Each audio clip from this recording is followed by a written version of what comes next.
Hello students, welcome once again. So students, we already covered chapter planning, which was the first function of management. After completing the first function of management, we are discussing next function of management, that is organizing, and that is our next chapter 2.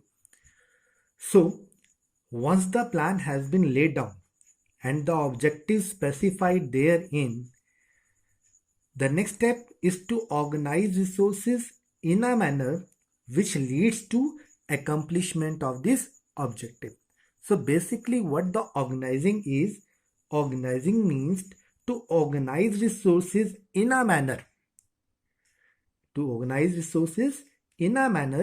which leads to accomplishment of the objectives which are set up in planning. So now, what the definition of organizing is?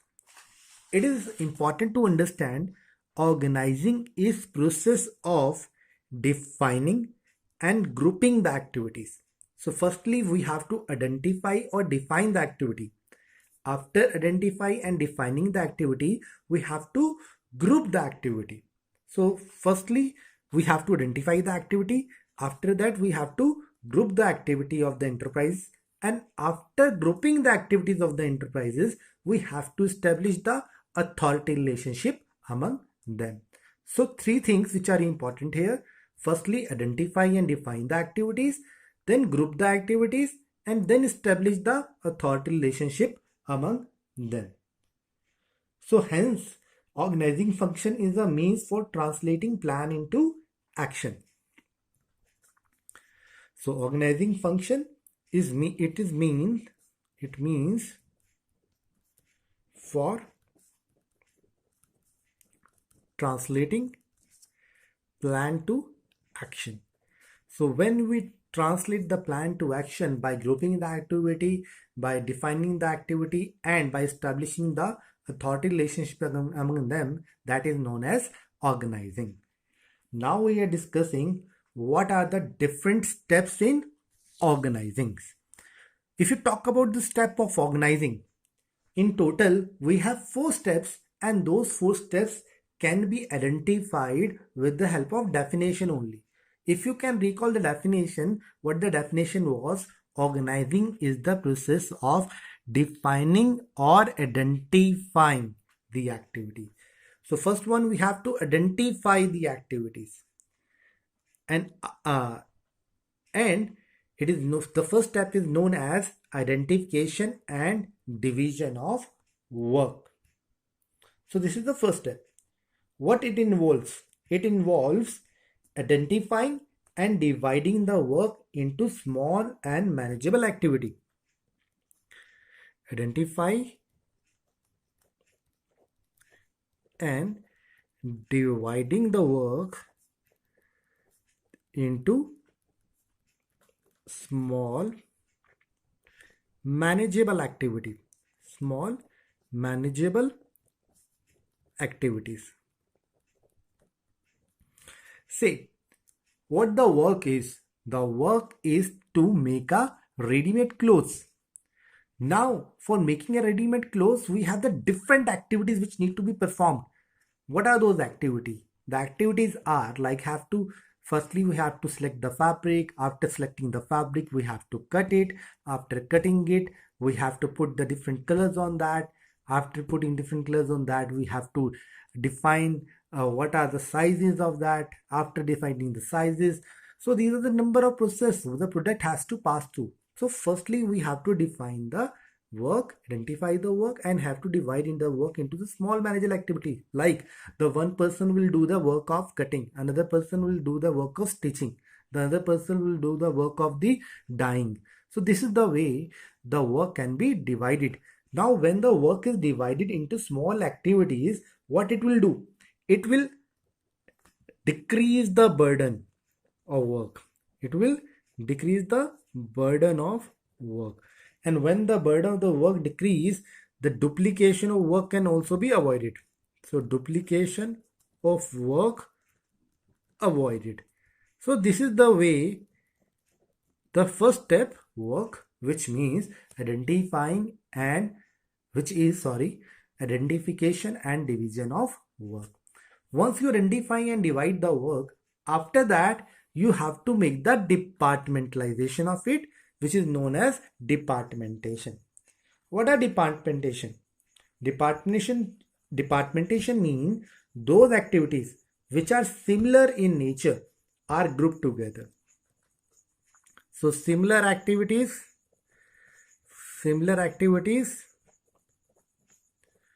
are grouped together. So all the similar activities will be grouped together. Like say in a company deals in the 4 product. The first product is say making a making a electrical appliances. Second product is making, say, again in electric appliances. Say second one is making clothes. Third one is making cosmetics. So what are we doing? We have to group the activities of similar nature together. All the activities of the appliances together, all the activities of cosmetics together.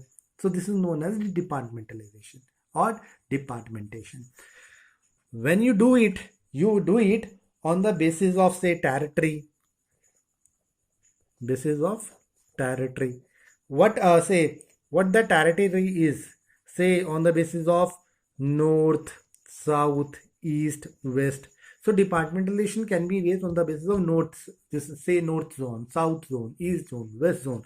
Or departmentalization is also done on the basis of products, as I told you, like cosmetics, like appliances, like clothes and steel and many more. So after departmentalization, which is known as departmentation, the third step is assigning of duties. What is assigning of duties? The work should be assigned to those who are best fitted for performing the job. So job should be assigned to those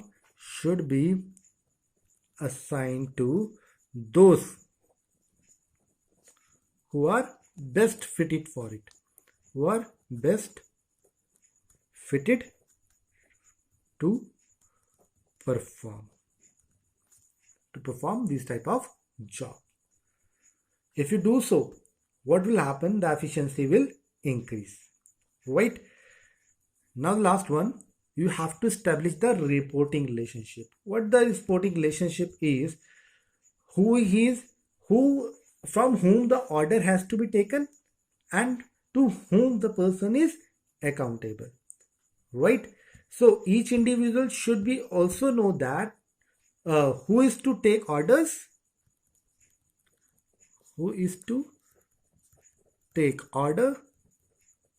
and to whom he is accountable. So authority relationship should be very clear. If it is very clear, then what will happen? Coordination can be achieved.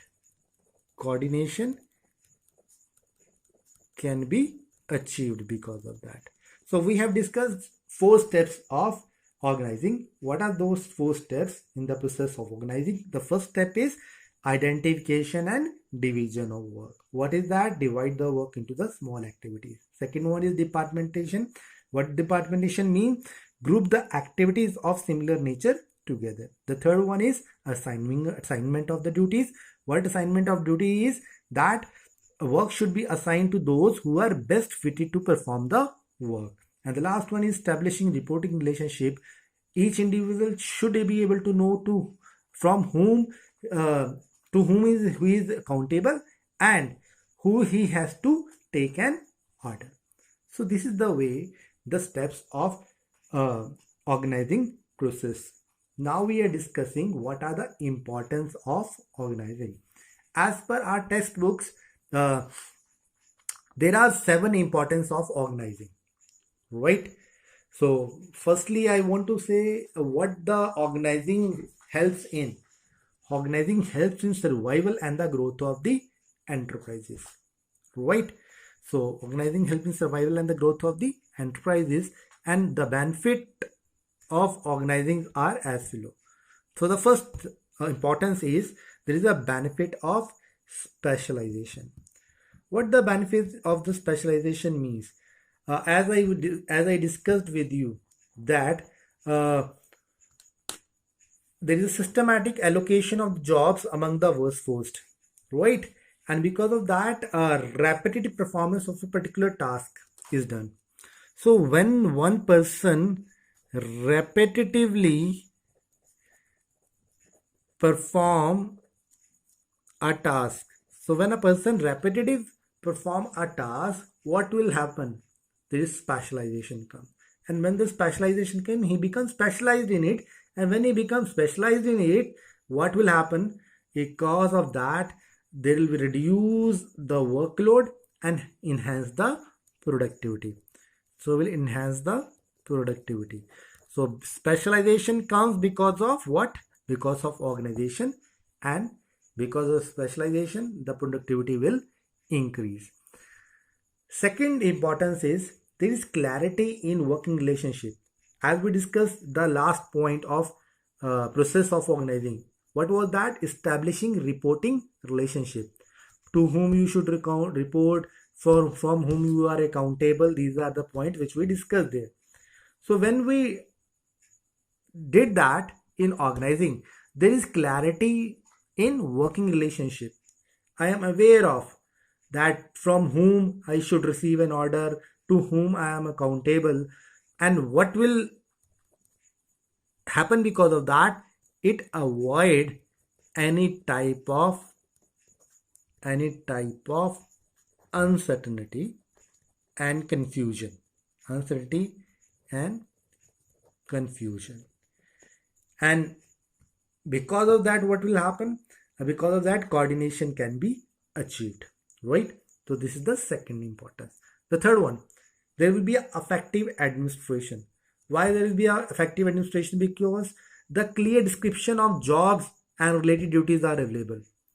So if the clear description of jobs and the related duties are available, because of that, what will happen? The management of an enterprise thereby become very easy, and because of that, effective administration can be achieved. So this is the third point.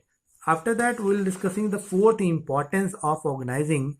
What is that fourth importance? That it helps in optimum utilization of resources. See, the proper assignment of jobs avoid overlapping of work and also make possible the best use of resources. If I put it into a different words, what will happen in organizing? It avoids the duplication of work. Organizing avoids duplication of work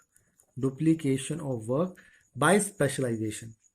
And when it will happen, if there is no duplication of work, means there is no repetitive work, and if there is no repetitive work, it means optimum utilization of the resources is possible, right? Next one is expansion and growth. Organizing helps in growth and diversifying of the enterprises. How it helps?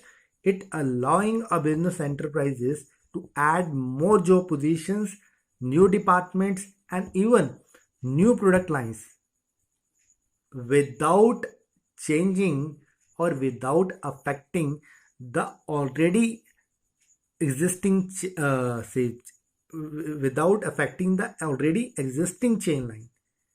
So because of that, what happens? The expansion and growth is possible. Expansion and growth possible without interference. Without interference to already existed product line. So that is possible here. The next one, organizing helps in adaptation to change by allowing the organization structure to be suitably modified according to the change in organization or business environment. Last one, it helps in development of personnel. How it's helping for development of the personnel? Because uh, say if the effective delegation is done, what is delegation? Giving the job or transferring the job by the superior to subordinate. So when it is done, what will happen? A subordinate, because of effective delegation, because of effective delegation, what will happen? A subordinate learn a job, and when a subordinate learn a job, because of that he is trained into new area. So when he is trained into new area, the development of personnel is done because of that. So this is the way development of personnel is possible. After that, we are discussing about organization structure. What the organization structure means? Organization structure can be defined as a framework within which managerial and operating tasks are performed. Right? We can say that it is the outcome of organizing process. Outcome of organizing process. Okay, again I am repeating the definition. What the definition is: organization structure, it can be defined as framework within which managerial and operating tasks are performed. Right? So organization structure is going to be very important, because organization structure is largely depend upon the span of management. What the span of management is? It refers to the number of subordinate that effectively managed by the superior. I am repeating it again. It refers to the number of subordinates that can be effectively managed by the subordinates.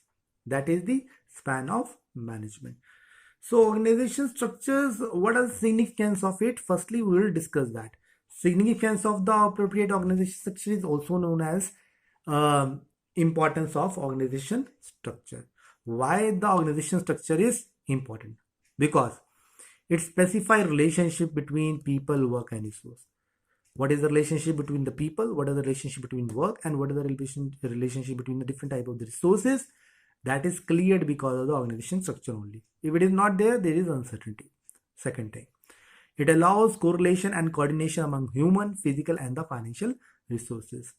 Why is correlation and coordination is there? Because they know to whom I should report, to whom I should get an order, and so these things are clear. So coordination and correlation can be maintained become or among different type of resources.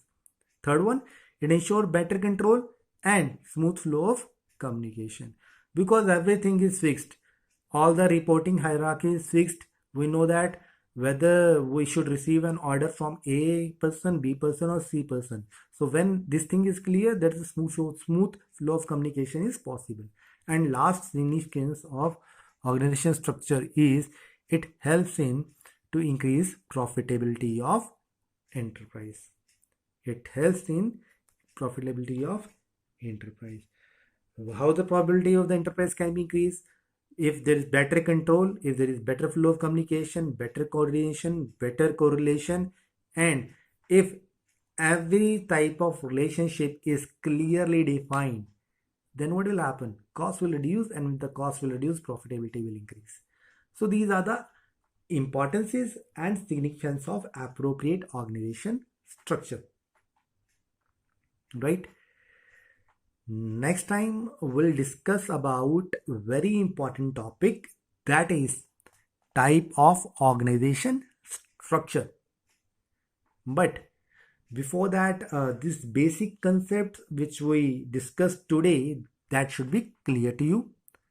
Read it thoroughly and from your textbook also, and after reading it or after doing this, we'll move toward next topic, that is type of organization structure. Till that time, take care and do your best. Thank you.